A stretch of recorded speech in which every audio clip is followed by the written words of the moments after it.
Et si je vous disais que tout ce remue-ménage printanier, avec les semis de tomates sur les rebords de fenêtres, n'est qu'une pure perte de temps et d'énergie? Ça sonne provocateur, n'est-ce pas? Pourtant, cela fait 5 ans que j'ai tiré un trait sur les caisses de terre à l'intérieur de la maison. Aujourd'hui, je vais vous dévoiler mon secret de jardinage ultime. Comment je sème mes tomates directement en pleine terre juste avant l'hiver. Le résultat? Je récolte 2 à 3 semaines avant mes voisins, et mes plants sont incroyablement robustes et sains, de vrais spartiates. Restez jusqu'à la fin, et vous comprendrez pourquoi cette méthode va révolutionner votre potager. Rappelons-nous la méthode classique. Février, mars. Toute la maison est envahie de caisses, de terre partout, et les rebords de fenêtres sont saturés. On doit mettre des lampes horticoles, on s'inquiète que les pousses ne s'étiolent pas, on lutte contre la fameuse fonte des semis. Et ensuite, on doit encore acclimater ces jeunes pousses fragiles avant la plantation. Ce processus nous prend un temps fou. Pourtant, dans la nature, personne ne couve les tomates sauvages. Leurs graines tombent au sol à l'automne, passent l'hiver sous la neige et germent au printemps, dès qu'elles sentent la chaleur nécessaire. C'est ce qu'on appelle la stratification naturelle, et c'est exactement ce mécanisme que nous allons utiliser pour obtenir des tomates extrêmement fortes et résistantes. Commençons par le plus intéressant, la philosophie qui sous-tend cette méthode. Ce n'est pas qu'une simple technique agricole, c'est une véritable idéologie, celle de l'affranchissement du jardinier. Imaginez le printemps typique. Il y a peut-être encore de la neige dehors, mais à l'intérieur, c'est déjà la grande campagne de semis. Vous traînez des sacs de terreau, vous le tamisez, vous le désinfectez. La cuisine ou le balcon se transforment en une véritable zone de stockage. Vient ensuite le repiquage. Les caisses se multiplient, envahissant chaque centimètre carré d'espace horizontal disponible. Vous surveillez sans cesse l'humidité, la température, la lumière. Vous tournez les contenants pour éviter que les plants ne filent vers la fenêtre. C'est un travail quotidien et minutieux qui transforme un simple passe-temps en véritable corvée. Le semis d'automne vient briser complètement ce paradigme. Vous n'effectuez qu'une seule action à l'automne en 1 ou 2 heures grand maximum, et c'est tout. Vous êtes libre. Vous passez l'hiver à vous reposer.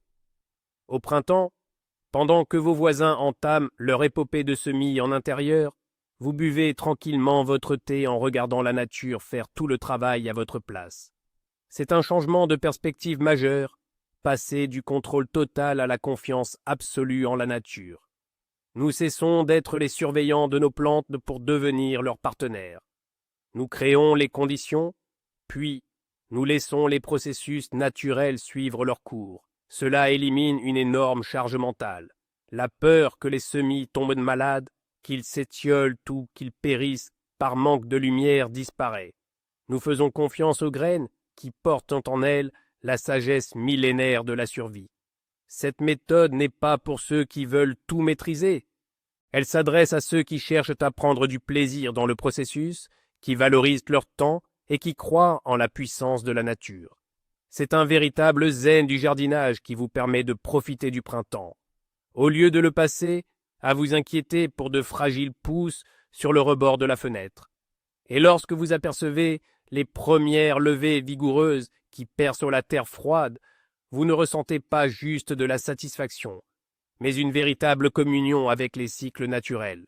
Vous comprenez alors que vous faites partie de quelque chose de bien plus grand que la simple culture de légumes?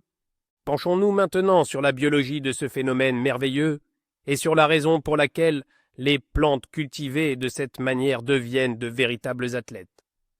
Tout le secret réside dans le processus que les scientifiques appellent la stratification et le durcissement naturel. Lorsqu'une graine hiberne dans le sol, elle est soumise à des températures basses, alternant entre cycles de gel et de dégel. Loin de la tuer, cela active au contraire ces mécanismes alternes de survie. Les semences faibles ou non viables ne supportent tout simplement pas ces conditions et meurent. C'est une sélection naturelle extrêmement rigoureuse que nous tentons d'imiter à la maison avec une efficacité bien moindre. Seuls les spécimens les plus robustes, dotés de la génétique la plus puissante, survivent. Lorsque cette graine germe au printemps, elle est déjà trempée et endurcie dès les premiers instants de son existence. Ses parois cellulaires sont plus épaisses et sa sève cellulaire est plus concentrée, ce qui la rend naturellement résistante aux gelées tardives. Vous avez sûrement remarqué que les plantules issues de semis d'hiver prennent souvent une teinte violacée. Ce n'est pas un signe de maladie, au contraire, c'est la preuve de la production d'anthocyanes, des pigments qui protègent la plante à la fois du froid et des rayons UV. Mais le plus important se passe sous terre. Une plante qui a germé à son emplacement définitif commence immédiatement à former un système racinaire pivotant. Sa racine principale s'enfonce profondément dans le sol, là où l'humidité est toujours présente. En comparaison, les plants cultivés en godet ont un système racinaire fasciculé, très superficiel, qui est inévitablement endommagé lors de la transplantation. Ce type de plant souffre longtemps, met du temps à s'adapter et au final reste plus dépendant d'un arrosage superficiel.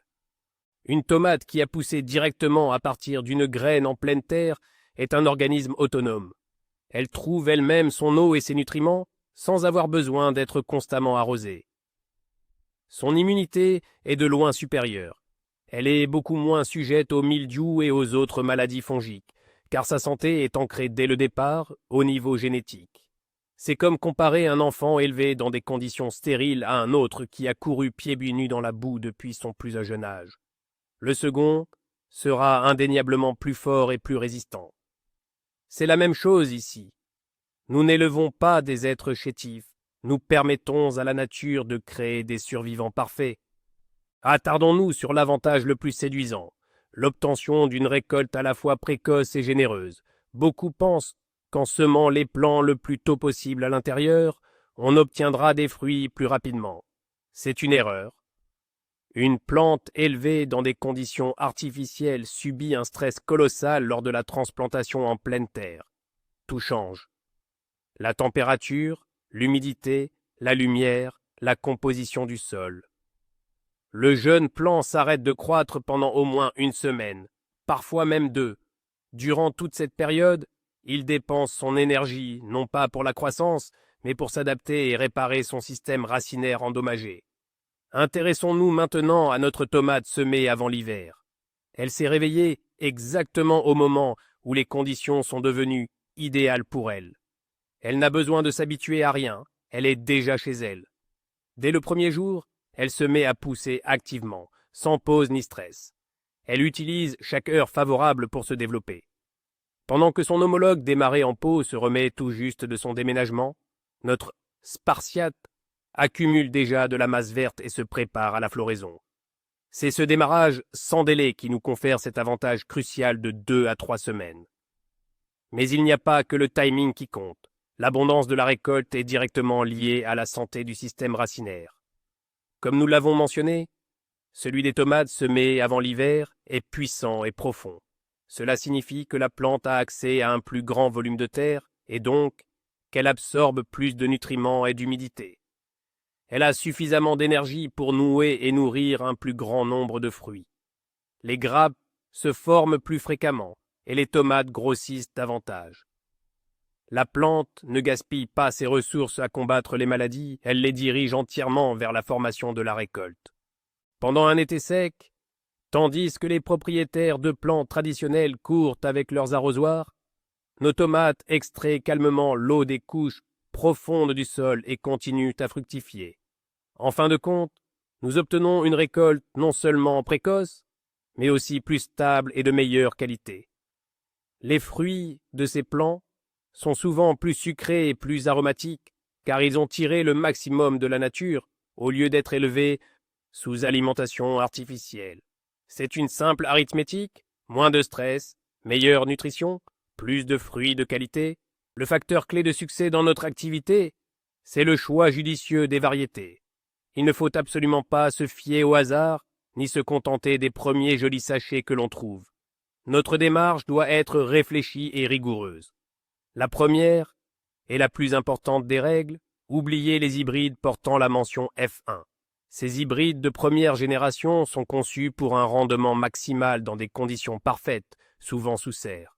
Leurs graines ne conservent pas les propriétés parentales, et surtout, ils ne sont génétiquement pas adaptés aux rudes épreuves de la pleine terre et aux variations de température.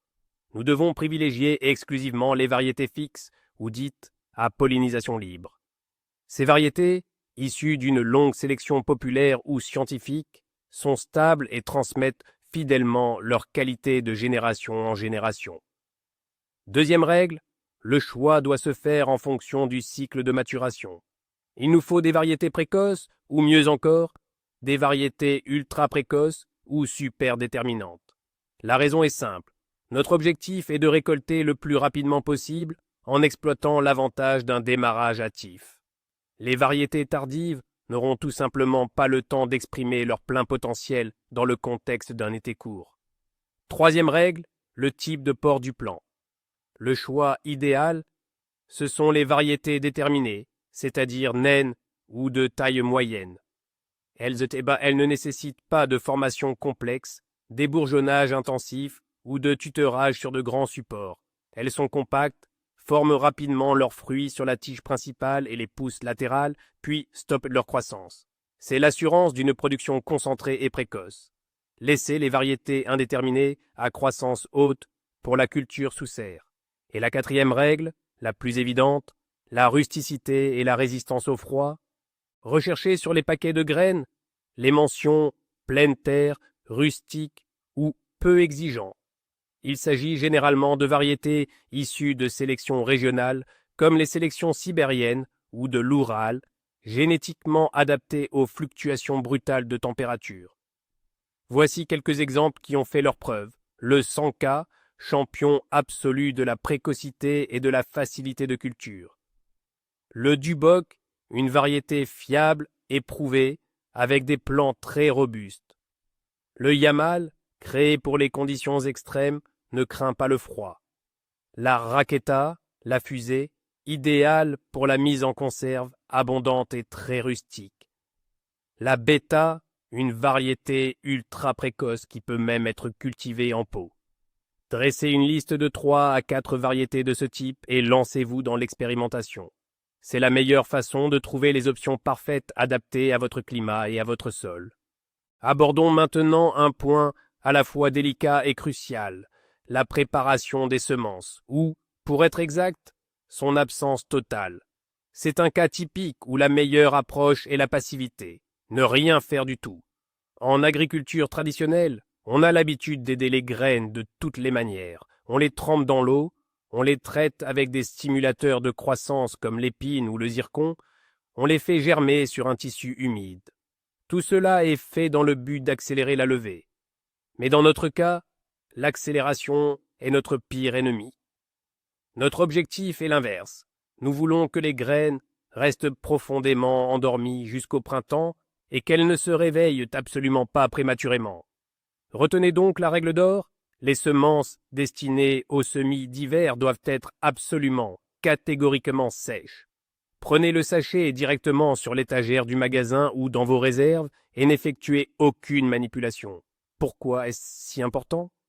Imaginez que vous ayez semé des graines préalablement trempées ou stimulées.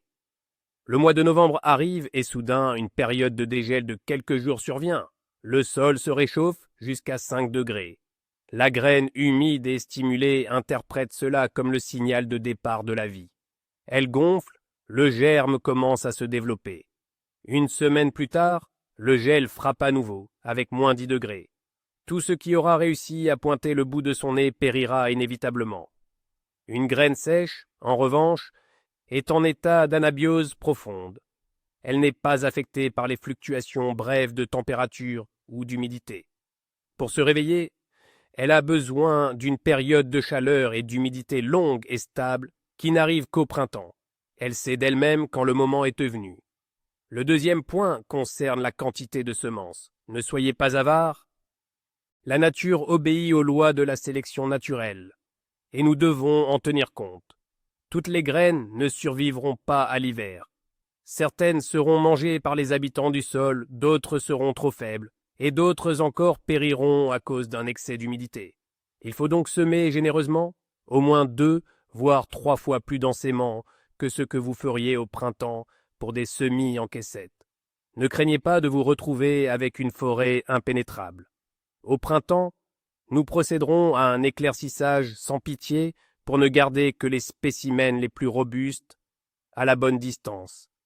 Cette générosité au moment du semis est votre assurance et la garantie que vous obtiendrez suffisamment de jeunes pousses vigoureuses pour former une plate-bande saine et complète. Choisir l'emplacement de votre futur potager de tomates est une décision stratégique cruciale. La moitié de votre succès en dépend. Il ne faut surtout pas y aller au hasard ou par défaut, en lui offrant juste le bout de terrain qui ne servait à rien d'autre. Nous devons offrir à nos graines un véritable hôtel 5 étoiles pour l'hiver et une rampe de lancement idéale pour le printemps. La première exigence, et la plus fondamentale, c'est le soleil. Choisissez l'endroit le plus ensoleillé de votre terrain. Les tomates y sont de véritables enfants du soleil. Pour un démarrage précoce, elles ont besoin d'un maximum de chaleur. Le carré de culture qui se libère de la neige et se réchauffe le premier au printemps est notre candidat idéal. Évitez les emplacements ombragés par la maison, une clôture ou des arbres adultes. La deuxième exigence, tout aussi capitale, concerne le drainage et l'absence d'eau stagnante. Au printemps, pendant la fonte des neiges, de véritables petits lacs se forment dans certains jardins. Si votre parcelle se retrouve dans une cuvette, les graines risquent simplement d'étouffer et de pourrir dans l'eau glacée. La solution idéale est donc une légère pente orientée au sud ou au sud-ouest, permettant un écoulement naturel de l'eau. Si votre terrain est plat, je vous recommande vivement d'opter pour un carré de culture surélevé ou en butte. Il suffit de l'élever de 20 à 30 cm au-dessus du niveau général du sol pour régler radicalement ce problème d'excès d'humidité. De plus, la terre dans les planches surélevées se réchauffe beaucoup plus vite au printemps. Le troisième aspect est la protection contre le vent. Les vents froids du nord et de l'est peuvent ralentir considérablement le réchauffement du sol au printemps et endommager les jeunes pousses. Si possible, placez votre parcelle à l'abri d'un bâtiment, d'une haie vive ou d'un écran spécialement installé. Et bien sûr, n'oublions pas les règles de rotation des cultures. Les tomates appartiennent à la famille des solanacées. Il ne faut jamais les planter après d'autres solanacées, pommes de terre, poivrons, aubergines ou physalis. Ces plantes partagent les mêmes maladies et ravageurs qui s'accumulent dans le sol. Les meilleurs prédécesseurs pour les tomates sont les concombres, les courgettes, les choux, les oignons, l'ail, les légumineuses ou les engrais verts. Suivre cette règle simple vous aidera à éviter bien des problèmes de maladies à l'avenir. Prenez le temps cet automne de planifier l'emplacement de votre potager, et cela vous sera largement rendu au centuple au printemps. La préparation de votre planche de culture est une étape cruciale à réaliser bien avant que le sol ne soit pris par le gel. Il ne faut absolument pas repousser cela à la dernière minute. Le moment idéal se situe généralement entre la fin septembre et le mois d'octobre. Cela dépend bien sûr de votre région. La terre doit être encore suffisamment chaude et meuble pour que le travail soit agréable. Nous allons commencer par un bêchage en profondeur. Notre objectif est de créer une structure légère et très aérée, très perméable, afin de faciliter le développement racinaire de nos futures plantations. Bêchez sur toute la hauteur du fer de la bêche, en prenant soin de bien casser toutes les mottes. En même temps que vous bêchez, incorporez des amendements organiques. Les tomates adorent les sols riches, alors ne lésinez pas sur la quantité. Comptez un seau de compost bien décomposé ou de fumier mûr par mètre carré de planche. Attention, l'utilisation de fumier frais est absolument proscrite, car il risquerait de brûler les jeunes racines au printemps. Vous pouvez également ajouter un verre de cendre de bois, excellent apport en potassium et en oligo-éléments, qui contribue aussi à désacidifier le sol. Une fois les amendements incorporés, passez un bon coup de râteau pour bien mélanger l'ensemble et égaliser la surface. L'étape suivante est le traçage des sillons.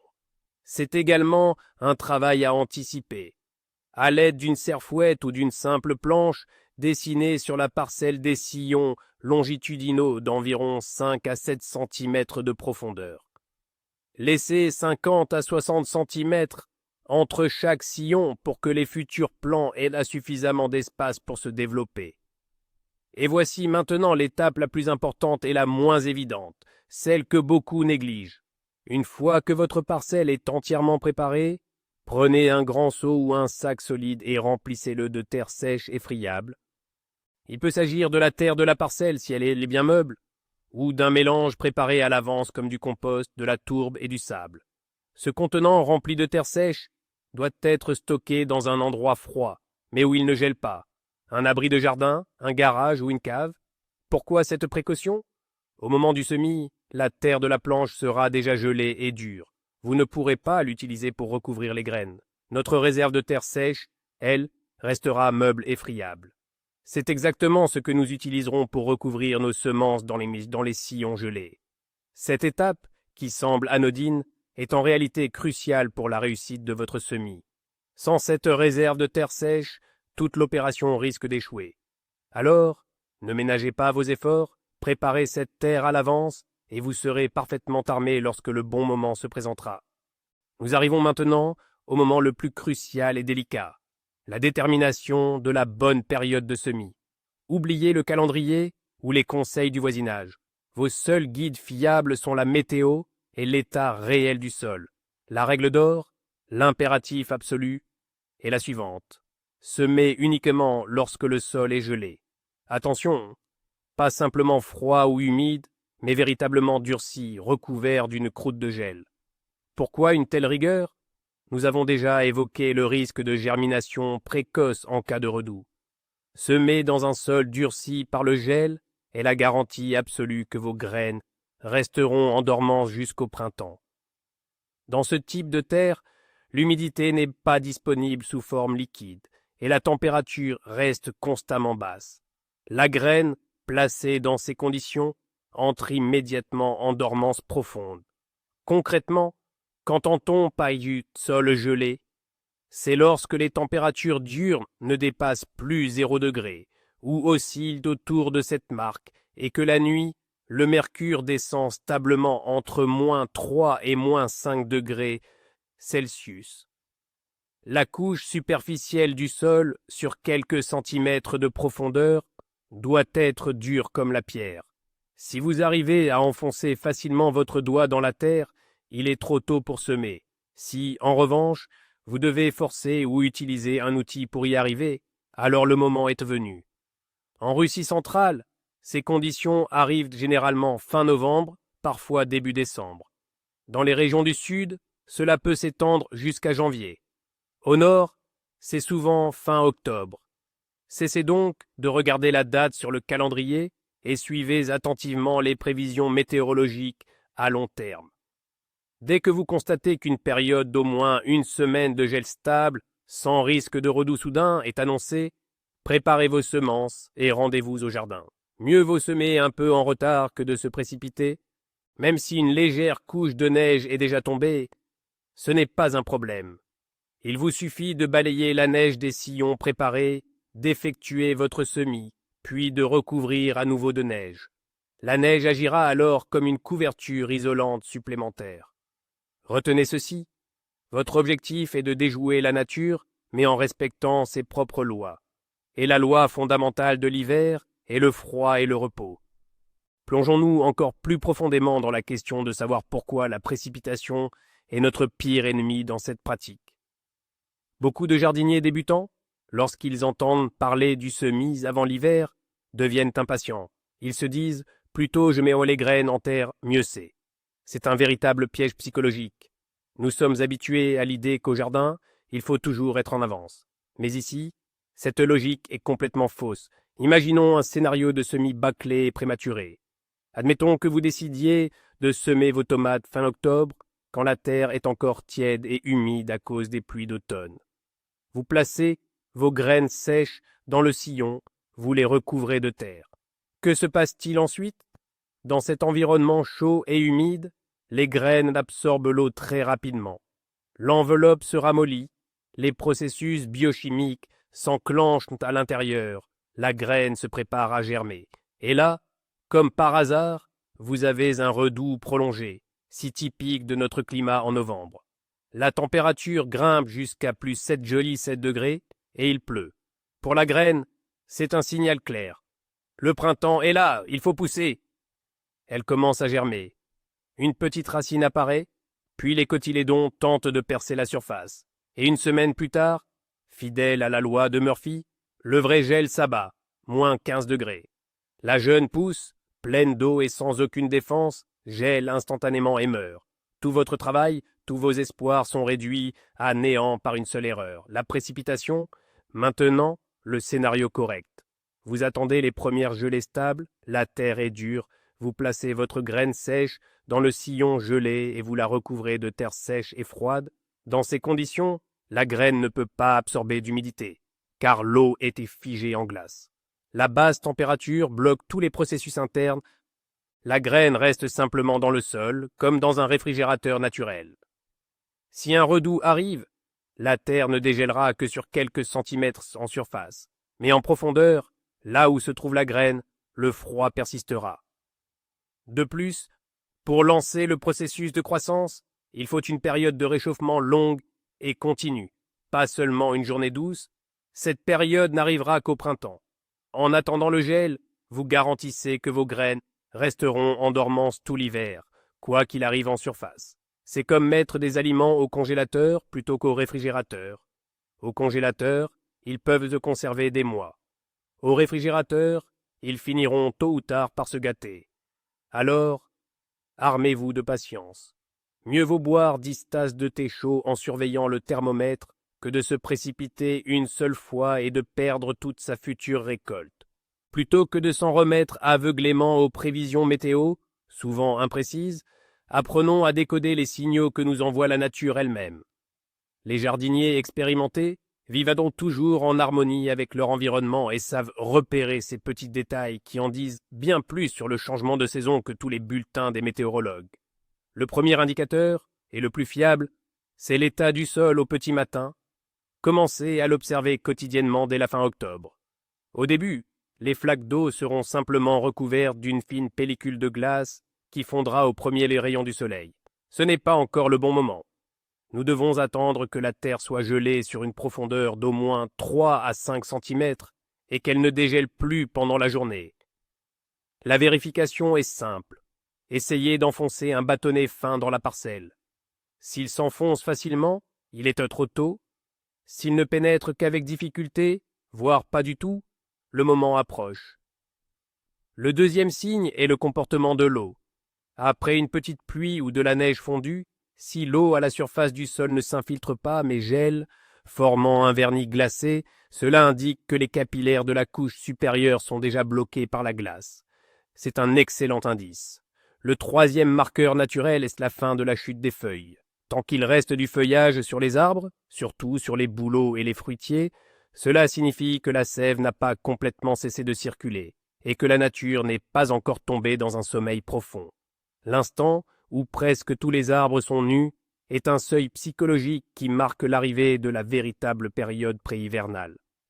Le quatrième repère, c'est la réaction de la flore sauvage. Observez les mauvaises herbes. Si, après les premières gelées, elles sont flétries, noircies et paraissent sans vie, c'est que la saison de croissance est définitivement terminée. Et bien sûr, la neige. Si les premières petites neiges tombent et qu'elles persistent pendant plusieurs jours, c'est le signal le plus sûr. N'ayez pas peur de semer sur la neige. Comme je l'ai déjà mentionné, vous pouvez simplement la balayer, et une fois les semis effectués, elle servira d'isolant supplémentaire. La combinaison de toutes ces observations vous donnera une image bien plus précise que n'importe quel service météorologique officiel. Vous apprendrez à sentir le bon moment de manière intuitive. C'est une compétence particulière qui s'acquiert avec la pratique et qui rend le processus de jardinage encore plus passionnant et porteur de sens. L'alignement des planètes est plus parfait. Les prévisions annoncent un gel stable, le sol est bien pris, et vous êtes fin prêt. L'heure du semis est arrivée. Couvrez-vous bien, car vous allez travailler dans le froid. Munissez-vous de 3 choses, le paquet de graines sèches, des variétés choisies, un seau de terre sèche, préparé à l'avance, et les marqueurs pour vos planches. Approchez-vous d'abord de la planche que vous avez préparée avec ses sillons. S'il y a une petite couche de neige, balayez-la délicatement avec un balai ou une brosse pour dégager les sillons. Ouvrez maintenant votre sachet de graines. Je le répète, semez généreusement. Il ne s'agit pas de placer une graine tous les 5 centimètres. Vous pouvez simplement les verser en un mince filet, continu directement du paquet, au fond du sillon gelé. Imaginez que vous salez une soupe, faites preuve de la même générosité. Si vous avez plusieurs variétés, réservez un sillon pour chacune et assurez-vous de placer immédiatement un marqueur pour éviter toute confusion au printemps. Par exemple, une étiquette ou un petit piquet portant le nom de la variété au début du rang. C'est crucial, car une fois que les pousses seront sorties, il sera impossible d'identifier la variété. Ne vous inquiétez pas de laisser les graines sur la terre gelée. Tant qu'elles sont au sec, le gel ne leur fait absolument pas peur. Elles peuvent supporter des températures bien plus basses que celles que l'on rencontre en moyenne saison. Le plus important, c'est qu'elles restent sèches. La dispersion des graines dans tous les sillons ne vous prendra que quelques minutes. Travaillez rapidement pour ne pas prendre froid. Cette étape ne demande aucune précision chirurgicale. La vitesse et le respect du principe de générosité du semis sont plus importants. C'est comme si vous lanciez un défi à l'hiver, en disant « Voici mes meilleurs combattants, que les plus forts survivent ». C'est un moment très émouvant, rempli de foi dans la récolte à venir. Vous ne faites pas qu'enterrer des graines. Vous posez les bases d'un programme de vie qui se révélera dans quelques mois. Maintenant que nous avons placé les graines dans les sillons gelés, il est temps d'utiliser notre principal atout, notre arme secrète, le seau de terre sèche et meuble. C'est cette étape précise qui fait toute la différence entre l'approche amatrice et la méthode professionnelle. Ne commettez jamais l'erreur de vouloir recouvrir les graines avec la terre gelée qui se trouve autour de la planche de culture. C'est tout simplement impossible. Cette terre est dure comme du béton, faite de grosses mottes. Même si vous réussissiez à l'émietter par miracle, elle formerait une couche grossière et inégale, laissant des vides. Les graines se retrouveraient prises dans des poches d'air et au printemps, elles risqueraient de ne pas germer. Notre terre préparée à l'avance, en revanche, est un tout autre matériau. Elle est sèche, friable et relativement plus chaude que l'environnement extérieur. À l'aide d'une petite pelle, ou simplement avec vos mains, recouvrez délicatement les sillons contenant les semences. Cette terre va se déposer en une couche uniforme et aérée, enveloppant chaque graine. Elle comblera toutes les irrégularités, créant ainsi le lit de semences idéal. Cette couche de recouvrement doit mesurer environ 2 à 3 cm. Ne la faites pas plus épaisse, car les jeunes pousses auraient du mal à percer au printemps. Mais ne la faites pas plus fine non plus, pour éviter que les graines ne se retrouvent à nu après la fonte des neiges. Une fois la terre mise en place, surtout, ne tassez rien et ne tapotez pas. Au contraire, plus cette couche sera meuble et lâche, mieux ce sera. Elle agira comme un coussin d'air isolant, protégeant davantage les graines des variations de température. Et voici la règle d'or pour cette phase. Interdiction formelle d'arroser, même si la terre vous paraît extrêmement sèche. L'humidité est notre ennemi numéro 1 à ce stade. L'eau déclencherait le processus de germination prématurée que nous voulons à tout prix éviter. Les graines recevront toute l'humidité nécessaire au printemps grâce à l'eau de fonte. Notre objectif est d'assurer une dormance hivernale sèche et froide. Cette astuce simple mais d'une élégance agronomique est le secret de la réussite des semis d'automne. Elle garantit que vos graines restent dans des conditions optimales pour leur repos hivernal. Une fois que les graines sont bien à l'abri sous la terre sèche, nous devons nous occuper de la dernière couche de protection, le manteau d'hiver en paillis. Cette étape est absolument cruciale, surtout dans les régions où les hivers sont instables ou peu enneigés. Le paillis a plusieurs fonctions vitales. Premièrement, il amortit les écarts thermiques brutaux. Les nuits de gel intense, suivies de dégel en plein soleil, sont catastrophiques pour les semis. Une bonne épaisseur de paillis agit comme un bouclier thermique, maintenant sous lui une température beaucoup plus stable. Deuxièmement, il retient la neige. Même une petite chute de neige, que le vent emporterait sur un sol nu, sera capturée par le paillis, créant une isolation supplémentaire. Et on le sait, la neige est la meilleure couverture pour tout ce qui vit au jardin. Troisièmement, au printemps, Le paillis empêchera la formation de cette croûte de battance qui gêne la germination et bloque l'accès de l'air aux semences. Sous le paillis, la terre reste toujours meuble et aérée. Quels matériaux utiliser comme paillis? L'option idéale, ce sont les feuilles bien sèches et non malades. Celles de bouleau, d'érable ou de tilleul sont excellentes. La couche doit être épaisse, au moins 10 à 15 cm. N'ayez crainte, elle se tassera énormément d'ici le printemps. Un autre excellent matériau, ce sont les rameaux de sapin ou d'épicéa.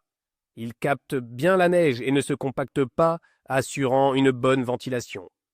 Vous pouvez aussi pailler avec de la paille, du foin, de la tourbe ou même des tiges de vivaces coupées. La règle d'or, le paillis doit toujours être sec et léger. Attention, n'utilisez pas de sciure de bois, surtout fraîche, car elle risque d'acidifier fortement le sol. Étalez le paillis uniformément sur votre lit de semences. Vous pouvez le maintenir légèrement avec des petites branches pour éviter qu'il ne s'envole. Voilà, votre parcelle est désormais totalement prête pour l'hiver. Vous avez fait tout votre possible pour assurer à vos graines un hivernage confortable et sécurisé. Il ne vous reste plus qu'à rentrer sereinement chez vous et à attendre le printemps. L'hiver est derrière nous, le soleil se fait plus chaleureux et les premières clairières de terre apparaissent au jardin. C'est le début d'une nouvelle étape, tout aussi cruciale, les soins de printemps pour nos semis d'automne. Là aussi, il y a des règles à suivre, dont la principale est de ne pas rater le coche. Dès que la neige a totalement fondu sur vos planches et que la terre a séché légèrement en surface, il faut agir sans tarder. La première chose à faire est de retirer le paillis qui a servi de protection hivernale. Si vous avez utilisé des branchages ou une épaisse couche de feuilles mortes, vous devez les ratisser délicatement. Procédez avec soin pour ne pas abîmer les éventuelles jeunes pousses déjà levées. Si votre paillage était constitué de tourbe, vous pouvez le laisser en place et vous contenter de l'aérer légèrement. Pourquoi? Pour que la terre noire soit exposée aux rayons du soleil. Une surface sombre absorbe la chaleur beaucoup plus activement qu'un paillis clair, ce qui permet au sol de se réchauffer beaucoup plus vite.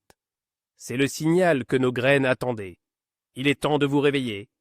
Une fois le paillis retiré, vous pouvez encore accélérer le processus. Installez des arceaux et recouvrez votre planche d'une bâche transparente ou d'un voile de forçage blanc, par exemple du P17. Vous créerez ainsi un effet de serre.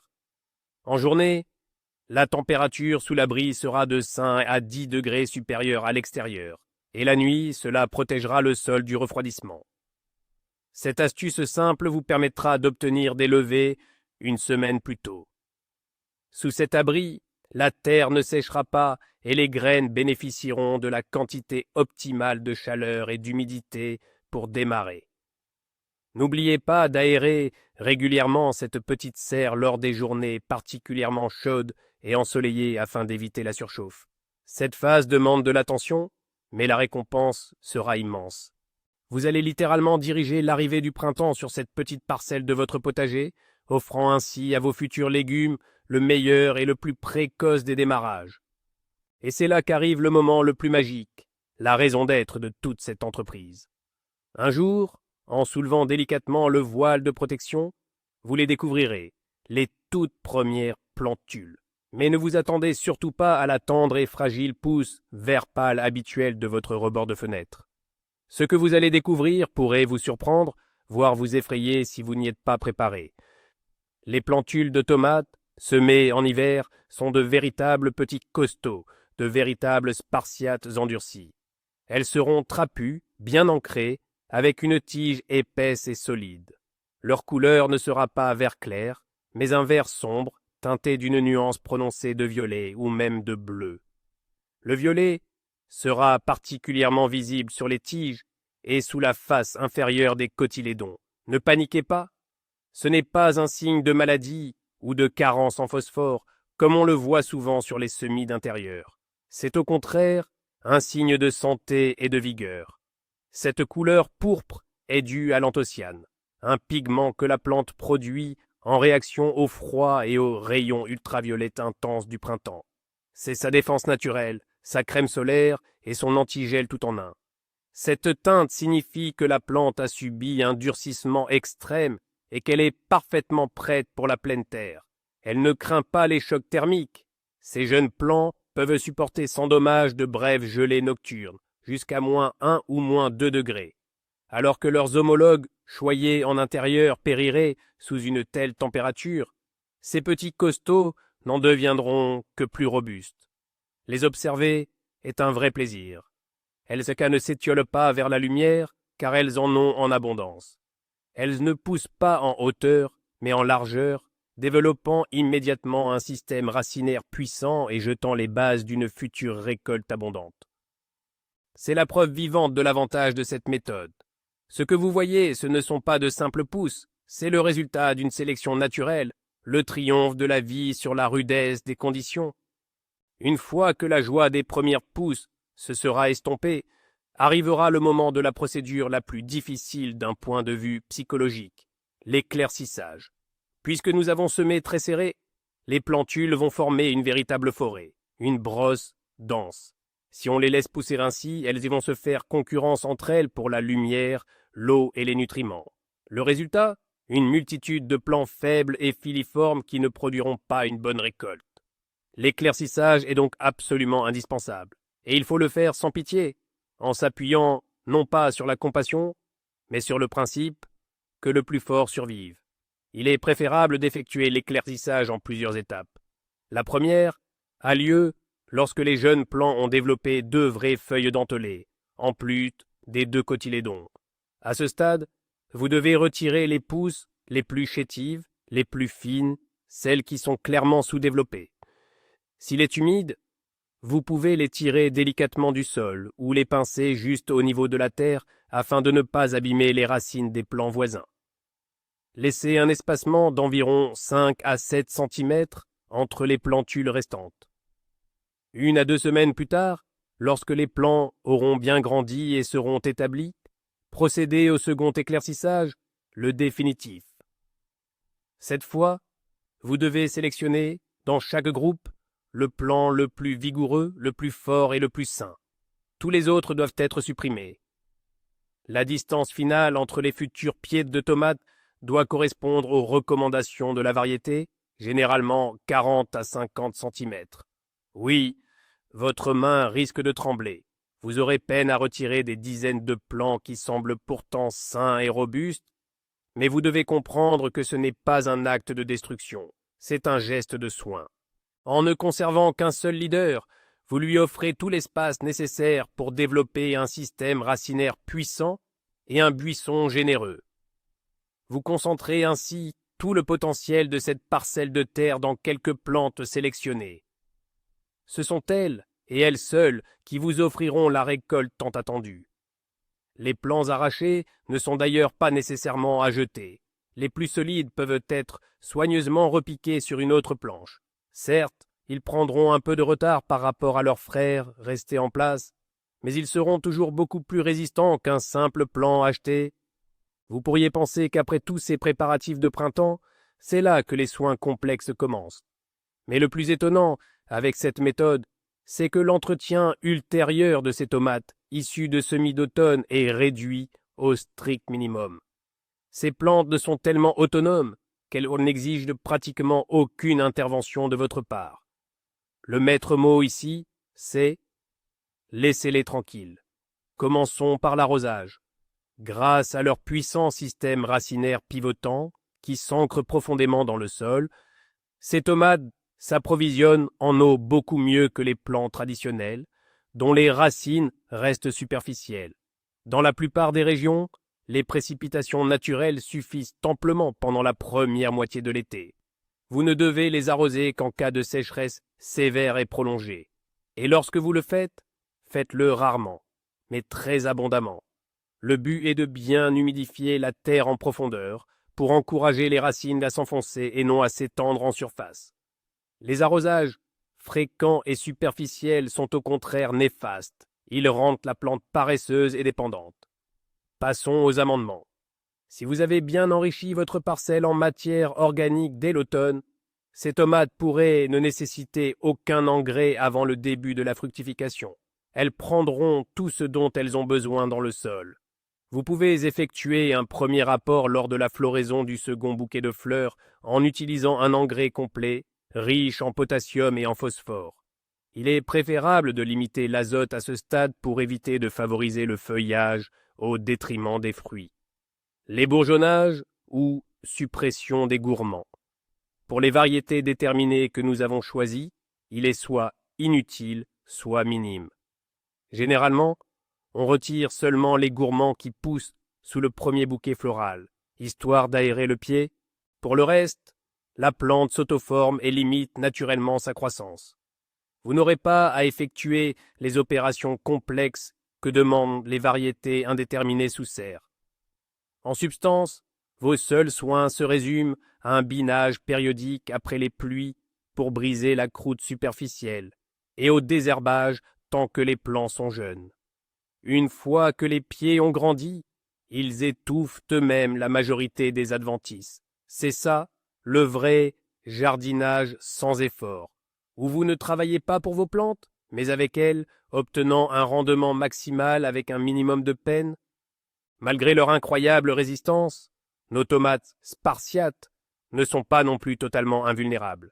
Il existe des menaces auxquelles il faut se préparer, surtout pendant cette période printanière si capricieuse. Le danger principal, ce sont les fortes gelées de retour. Nous avons dit que les jeunes pousses résistent jusqu'à -2 degrés, mais si les prévisions annoncent -5 ou moins, il ne faut surtout pas prendre de risques.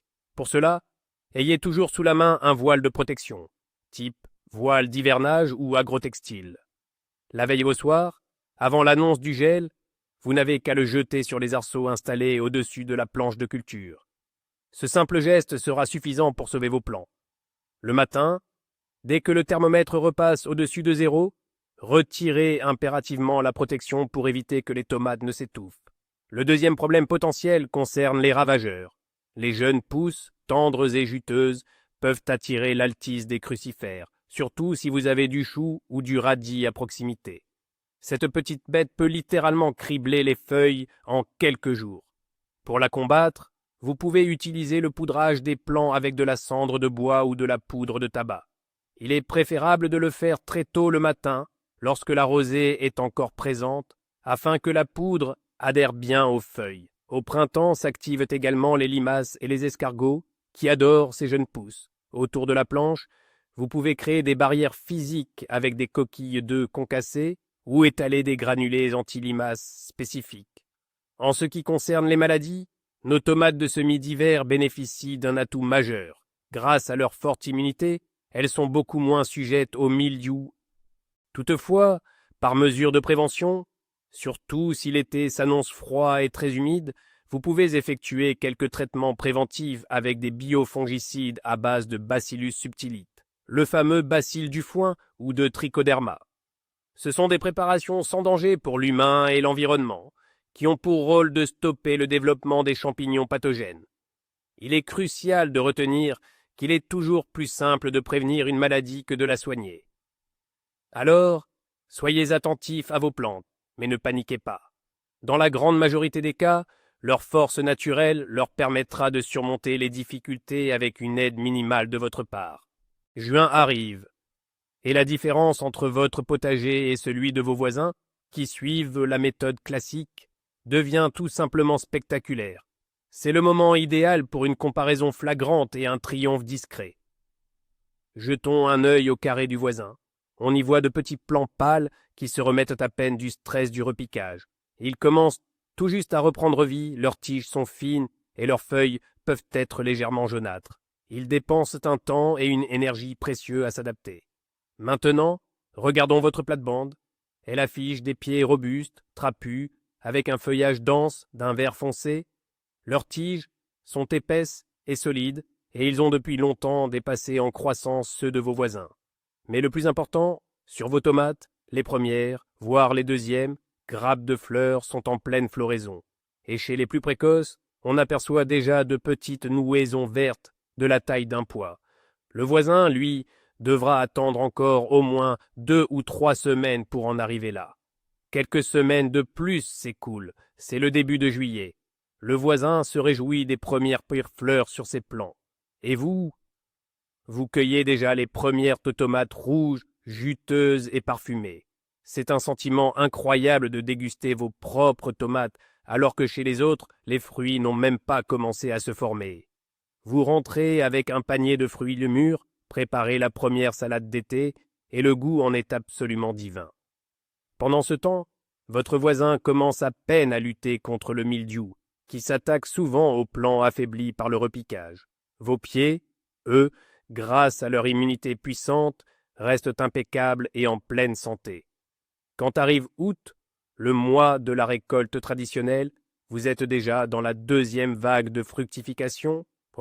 Vous avez non seulement mangé à votre faim, mais vous avez aussi fait vos premières de conserve pour l'hiver. Le voisin, lui, ne fait que commencer à s'y mettre sérieusement. Cette différence restera visible toute la saison.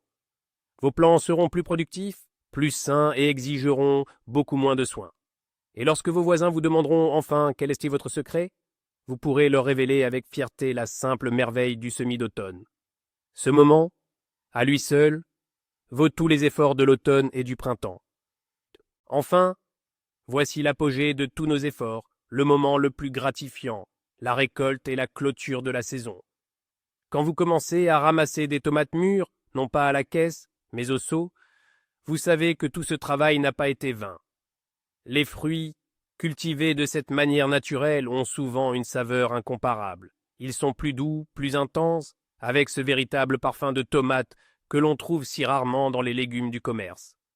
C'est le goût du soleil, de la terre et de votre foi dans la puissance de la nature. Mais la récolte n'est pas seulement la fin d'une saison, c'est aussi le commencement de la suivante. C'est précisément maintenant, en cueillant les plus beaux fruits, les plus sains, sur les pieds les plus productifs, que vous devez penser aux semences poissonnantes pour l'année prochaine. Sélectionnez quelques tomates parfaites qui ont fini de mûrir sur le plant. Laissez-les reposer 2 jours pour qu'elles deviennent bien molles. Ensuite, coupez-les, extrayez les graines avec le jus dans un petit bocal en verre et laissez fermenter le tout pendant quelques jours. Lorsqu'une pellicule se forme à la surface et que les graines se déposent au fond, il faut les rincer, les sécher et les mettre de côté pour la conservation. Ces semences porteront la mémoire génétique d'une saison réussie. Elles seront encore mieux adaptées à vos conditions locales que celles que vous auriez achetées dans le commerce. Année après année, en récoltant les graines de vos meilleurs plants, vous mènerez votre propre travail de sélection, créant ainsi votre variété unique, parfaitement adaptée à votre potager. Cela boucle le cycle. Vous n'êtes plus un simple consommateur, vous devenez un co-créateur, travaillant main dans la main avec la nature pour améliorer vos plantes. À l'automne, lorsque vous préparerez de nouveau la terre pour les semis d'hiver, vous n'aurez plus un simple sachet du commerce, mais vos propres semences, testées, élites. Et chaque année, votre récolte s'améliorera, tandis que votre savoir-faire gagnera en perfection. Cette méthode n'est pas une simple intervention ponctuelle, c'est une stratégie à long terme qui transforme le jardinage d'une routine en un processus créatif passionnant. Mais imaginez un peu cette révolution dans votre approche. Pendant que tout le monde passe des mois à cultiver de fragiles semis, vous vous contentez de confier vos graines directement à la terre, à la nature. Et la nature vous le rend au centuple. Vous n'obtenez pas seulement une récolte précoce, vous récoltez des plantes génétiquement fortes qui ont passé l'étape de la sélection naturelle et qui sont prêtes à fructifier quelles que soient les conditions. Cette méthode, c'est bien plus qu'une simple astuce de jardinage. C'est un retour aux sources, un travail en harmonie avec la nature. Elle est toujours plus sage que nous. Merci d'avoir regardé cette vidéo jusqu'au bout. Si cette technique vous intrigue, n'oubliez pas de mettre un like et de vous abonner à la chaîne pour ne manquer aucun de nos futurs essais au potager. Et maintenant, place à la question. Avez-vous déjà tenté des semis d'hiver? Ou peut-être avez-vous votre propre astuce secrète pour obtenir une récolte ultra précoce? Partagez votre expérience dans les commentaires. J'ai vraiment hâte de vous lire